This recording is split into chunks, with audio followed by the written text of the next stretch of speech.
রান্না করছি পেঁপে, আলু, তারপর এই যে সেদ্ধ করা থোর ও ছোলার দিয়ে একটা তরকারি হবে।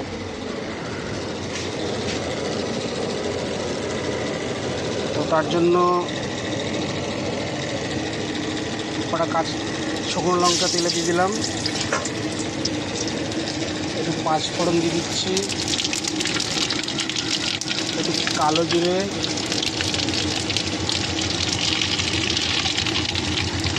গোটা জিরে,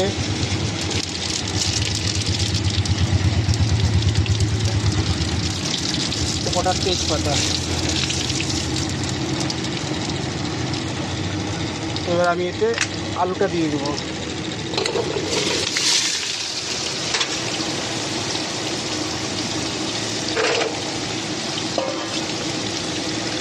তার সঙ্গে পেঁপেটাও দিয়ে দেবো। এটা ভালো করে কষবো।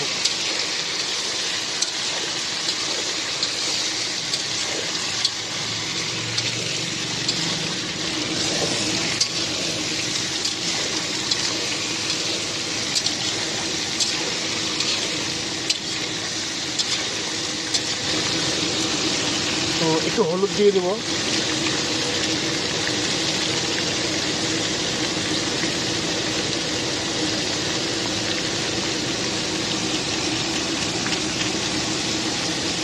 আর হলুদ দিয়ে দিলে এই কষার সময় কড়াইয়ের মধ্যে লেগে যাবে না।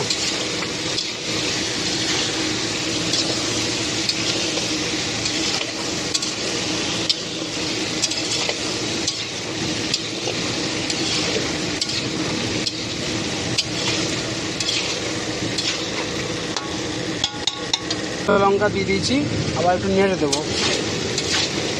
যেহেতু তোমার থোরটাকে আমি আগে থেকে সিদ্ধ করে নিয়েছি, তাই তুমি বেশি কোনো মশলা ইউজ করবো না। সামান্য পরিমাণ হালকা জিরের গুঁড়ো দেবো।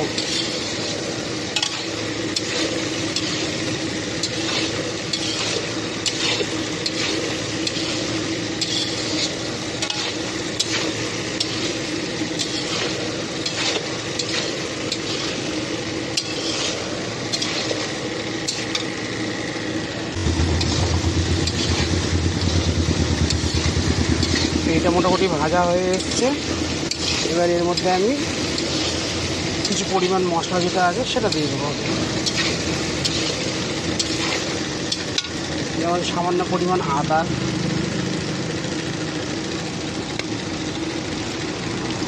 লঙ্কার গুঁড়ো, যেহেতু কাঁচা লঙ্কা দিয়ে লঙ্কার গুঁড়োটা অল্প দেবো, আর সামান্য পরিমাণ জিরের গুঁড়ো। এটাকে ভালো করে মিক্স করে নেব।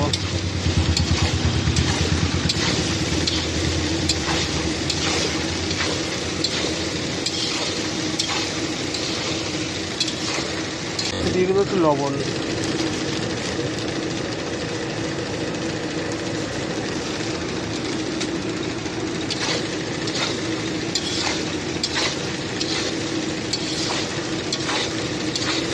এবার এটা ঢেকে দেবো, পেঁপে আর আলুটাকে একটু কষতে দেবো।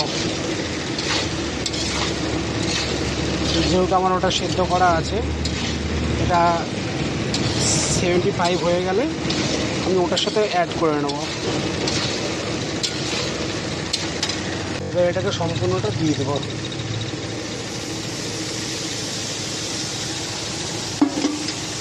দিয়ে ভালো করে কষতে রাখবো।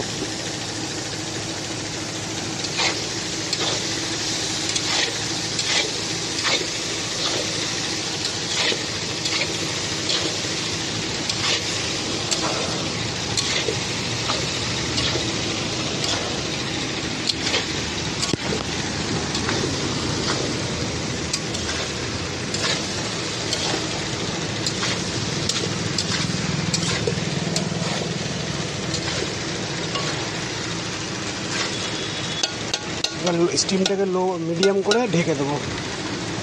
করে নিয়েছি, ফুলে একটু নেড়ে নিই, কারণ ঢেকেই জিনিসটাকে কষে রেডি করা হবে।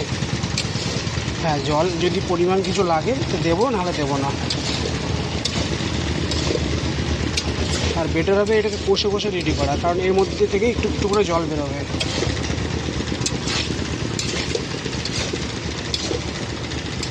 আর থোড়টাকে আমি যেহেতু সিদ্ধ করেছি, কারণ অনেকটা পরিমাণ ছিল, আপনারা চাইলে সেটা নাও সিদ্ধ করতে পারেন, একসঙ্গে দিতে পারেন।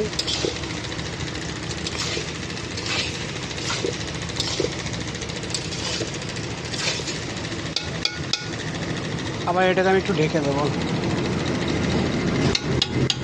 পরিমাণ জল দিয়ে দেবো।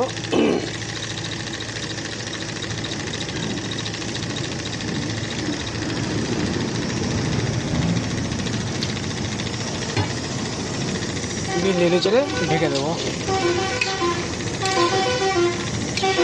আমার এটা 80% সিদ্ধ হয়ে গেছে।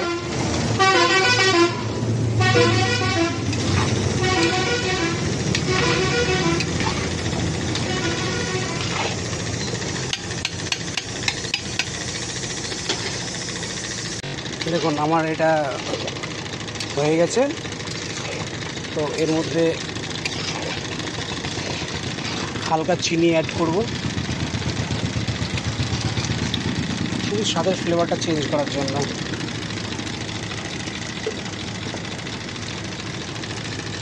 গ্যাসটাকে বন্ধ করে দেবো।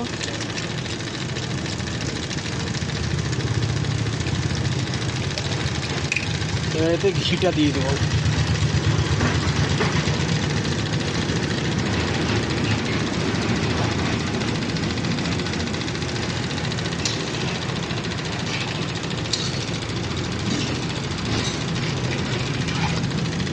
এবার নেড়ে চেড়ে নামিয়ে দেবো।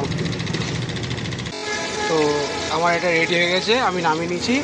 আর আপনারা চাইলে এতে গরম মশলা অ্যাড করতে পারেন, আর নয় জিরের গুঁড়ো, মানে জিরে ভেজে ওটাকে গুঁড়ো করে, দুটোতে ফ্লেভারটা খুব সুন্দর আসবে।